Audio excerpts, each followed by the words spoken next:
संकटनाशन गणेशस्तोत्रम्। नारद उवाच प्रणम्य शिरसा देवं गौरीपुत्रं विनायकं भक्तावासं स्मरेन्नित्यम् आयुः कामार्थसिद्धये। प्रथमं वक्रतुण्डं च एकदन्तं द्वितीयकं तृतीयं कृष्णपिङ्गाक्षं गजवक्त्रं चतुर्धकं लम्बोदरं पंचमं च षष्ठं विकटमेव च सप्तमं विघ्नराजं च धूम्रवर्णं तदाष्टमं नवमं पालचन्द्रं च दशमं तु विनायकम् एकादशं गणपतिं द्वादशं तु गजाननं।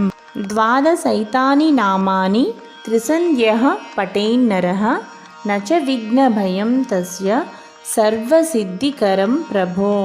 विद्यार्थी लभते विद्यां धनार्थी लभते धनं पुत्रार्थी लभते पुत्रान् मोक्षार्थी लभते गतिं।